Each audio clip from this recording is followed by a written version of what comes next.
ছেলের দিকে তাকাইতে পারবে না, জায়েজ তাই হারাম। আমি কথাটা বুঝাইতে পারছি ভাই? হারাম। একজন মেয়ে মানুষ, এই মেয়ে মানুষের স্পর্শ কাতর বক্ষ, পুরু, নাভি, এই সমস্ত আবেদনময়ী অঙ্গ প্রত্যঙ্গের দিকে তাকাতে পারবে না, জায়েজ নাই, হারাম হয়ে যাবে। আজকে দুনিয়া কোন দিকে দৌড়াইতেছে ভাই, আফসোস। এটা যে গুনাহ, আমরা গুনাহই মনে করি, অথচ একজন মানুষের সতরের দিকে তাকাইয়া যদি আপনি গুনাহ করেন, তাহলে আপনার অন্তরের নূর নষ্ট হয়ে যাবে, আপনার জীবনের বরকত নষ্ট হয়ে যাবে। তাহলে প্রথম গুনাহ কি? কোন পুরুষ তার পুরুষের সতরের দিকে তাকাতে পারবে না, কোন মহিলা তার মহিলার সতরের দিকে তাকাইতে পারবে না।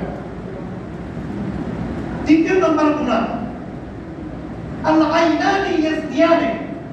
আল্লাহর রাসূল সাহাবায়ে কেরামের মজলিসে বলতেছেন, দুই চক্ষু জিনা করে। জিনা মানে কি? ব্যভিচার করা। জিনা মানে কি? অবৈধ সম্পর্ক করা। জিনা করা, ব্যভিচার করা।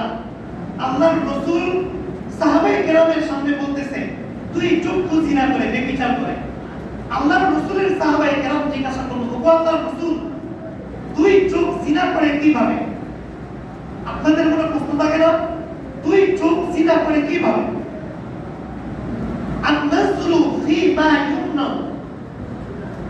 আল্লাহ তাআলা এই চোখ দিয়ে যে জিনিস দেখতে নিষেধ করেছেন, ওই জিনিসকে দেখার নামে ব্যভিচার করা, জিনা করা। নাউযুবিল্লাহ।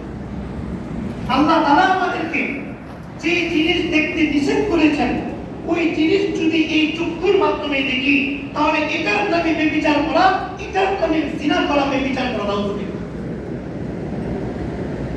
এই হলো দুই নম্বর গুনাহ। কি গুনাহ ভাই?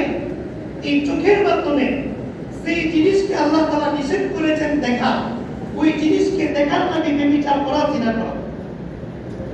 তিন নম্বর গুনাহ, তৃতীয় নম্বর গুনাহ, ইয়া আইয়ুহাল্লাযীনা আমানু ইন্নামাল খামরু ওয়াল মাইসিরু রিজসুম মিন আমালিশ শাইতান। আল্লাহ তাআলা সূরা মাইদার মধ্যে বলতেছেন, হে ঈমানদারগণ, তোমাদের জন্য দুইটা জিনিস হারাম করে দিয়েছি। দুইটা জিনিস কি? ইন্নামাল খামরু ওয়াল মাইসির। ইন্নামাল খামর মানে কি? তোমাদের যে মদ সেবন করো, এই মদ সেবন করা হারাম। ওয়াল মাইসির, জুয়া খেলা। ওয়াল মাইসির শব্দের অর্থ কি? জুয়া খেলা। ওয়াল মাইসির শব্দের অর্থ জুয়া খেলা। এই জুয়া খেলা যদি আপনি পরিবারের স্ত্রীর সাথে যদি লুডু খেলতে যান, এই লুডু খেলতে গিয়ে যদি আপনি 500 টাকা বাজি ধরেন, এই খেলা জায়েজ হবে না, হারাম হয়ে যাবে। আপনি যদি বন্ধুর সাথে, বিয়ের সাথে, ছেলের শ্বশুর বাড়িতে, মায়ের শ্বশুর বাড়িতে যদি লুডু খেলা, হাডুডু খেলা, বিভিন্ন দাবা খেলা, বিভিন্ন ধরনের খেল তামাশার মধ্যে যদি আপনি 500 টাকা, 1000 টাকা, 5 কোটি টাকা কন্ট্রাক্ট ধরেন যে এই টাকা দিতে হবে জিতলে বা হারলে, তাহলে এই খেলা জায়েজ হবে না।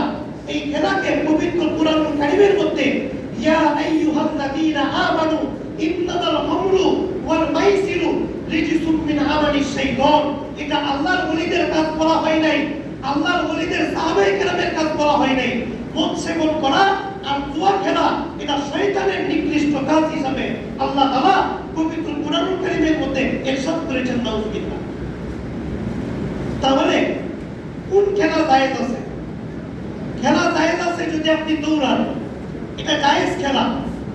আপনার খেলা শুধু জায়েজ না, প্রত্যেকটা যুবক ভাই, বৃদ্ধ ভাই জন্য এক্সারসাইজ করা এখন ফরজের মতো হয়ে গেছে। ডাক্তারের কাছে গেলে বলে, ভাই আপনি ব্যায়াম করেন, ভাতের মতো ওষুধ খাবেন না। ভাতের মতো ওষুধ খেতে খেতে উপমহাদেশের মানুষ আজকে নাচার হয়ে গেছে, দুর্বল হয়ে গেছে। আজকে আমরা ভাতের মতো ওষুধ কিনতে পারি, কিন্তু ব্যায়াম করার জন্য প্রস্তুতি নিতে পারি না। কথা ঠিক না ঠিক ভাই? ব্যায়াম করতে হবে, খেলাধুলা করতে হবে, ফুটবল বেশি বেশি খেলতে হবে, ফুটবল খেলতে হবে। ওই যে একটু আগে বললাম মাসালা, সতর ঢাইকা। কি ঢাইকা ভাই? সতর ঢাইকা আল্লাহ তাআলা এই সতর দিছে আপনাকে, যে লজ্জাস্থান দিছে, এই লজ্জাস্থান ঢাইকা আপনাকে ফুটবল খেলতে হবে, ক্রিকেট খেলতে হবে, হাডুডু খেলতে হবে, কুস্তি খেলতে হবে। এগুলাই তো মুসলমানের ঐতিহ্য। কথা ঠিক না বেঠিক? দৌড়াদৌড়ি খেলা হইতেছে মাঠের মধ্যে মদিনায়। আল্লাহর রাসূলের প্রিয়তম স্ত্রী আয়েশা রাদিয়াল্লাহু তাআলা আনহা আল্লাহর রাসূলের কাঁধের উপরে এভাবে রোমান্টিক ভাবে আল্লাহর রাসূলের পিছন দিয়ে এসে দৌড়াদৌড়ি দেখতেছে। আল্লাহর রাসূল আয়েশাকে জিজ্ঞাসা করতে, আবার ওগো আয়েশা, তোমার কি দৌড়াদৌড়ি দেখা শেষ হয়েছে? বলে হ্যাঁ শেষ হয়েছে। মানে কি? দৌড়াদৌড়ি খেলা যাবে, এই দৌড়াদৌড়ির মধ্যে যে চ্যাম্পিয়ন হবে তাকে তুমি 5 কোটি টাকা দিয়ে মেডেল দিবা, এই চুক্তি করা জায়েজ না। এই চুক্তি করা কি জায়েজ নাই? জুয়া খেলা। তাহলে মদ খাওয়া, জুয়া খেলা কি হারাম? এই কারণে ভাই আমার ঈমান চলে যাবে, যেই কারণে ওই ঈমানকে রক্ষা করা আমাদের ফরজ। বারিসা অনেক রাওয়ায়াতের মধ্যে আছে বারসিসা, বনি ইসরাইলের 70 বছরের ইবাদতের একজন উপাসক। বনি ইসরাইলের যুগে 70 বছর ইবাদত করেছে। 3 ভাইয়ের ঘরে একজন রমণী যুবতী বোন ছিল। জিহাদের ময়দানে যাওয়ার আগে কোন ঘরের মধ্যে যুবতী বোনকে রেখে যাবে, এইটা নিয়ে 3 ভাইয়ের মধ্যে মশওয়ারা। 3 ভাই রায় দিল, বারসিসার মতো এত বড় আল্লাহর ওলি আমাদের বনি ইসরাইলের মাটির মধ্যে আটকে উঠে। বনি ইসরাইলের ওই বারসিসার ওই উপাসকের ঘরের মধ্যে যুবতী বোনকে আমানত হিসাবে রেখে গেছে। আমানত হিসাবে বারসিসা ওই আল্লাহর ওলির ঘরে যুবতী বোনকে আমানত হিসাবে রেখা 3 ভাই গেছে জিহাদের ময়দানে জিহাদ করার জন্য। জিহাদের ময়দানে যাওয়ার পরে এই বারসিসার কাছে এই মহিলা অন্তঃসত্ত্বা হয়ে গেছে। নাউজুবিল্লাহ, বেপরদা চলার কারণে অন্তঃসত্ত্বা হওয়ার পরে এই বারসিসা এই মহিলার কোনা ঢাকার জন্য বাটি দিয়া পিটা ফেলছে, দামত করে ফেলছে। এই বারসিসাকে শুলিতে চড়ানো হয়েছে তৎকালীন যুগে। শুলিতে চড়ানোর আগে শয়তান ধোঁকা দিছে, এই বারসিসা তুমি আমাকে সিজদা করো, আমি তোমাকে মৃত্যুদণ্ড নাকচ করে দিব। নাউজুবিল্লাহ বলেন ভাই, নাউজুবিল্লাহ বলেন। বারসিসাকে এই কথা বলার পরে শয়তানকে সিজদা দিছে। আল্লাহ তাআলাকে কয় বছর দিছিল ভাই? 70 বছর। আল্লাহ তাআলাকে এই আল্লাহর ওলি কয় বছর দিছিল? 70 বছর সিজদা দিছিল। আর শয়তানকে কয়টা দিছে? একটা। কখন? মৃত্যুর আগে। মৃত্যুর আগে শয়তানকে একটা সিজদা দেওয়ার কারণে বারসিসা কি জান্নাতে যাইব না জাহান্নামে যাইব? বলেন তো দেখি। সুজা জাহান্নামে চলে গেছে। কেন? তার ঈমান চলে গেছে। সুতরাং ভাই, আমার ছেলে, আমার মেয়ে আমার কাছে আমানত। আজকে যেভাবে চলি না কেন, বাস্তব নামাজ ঠিক রাখতে হবে।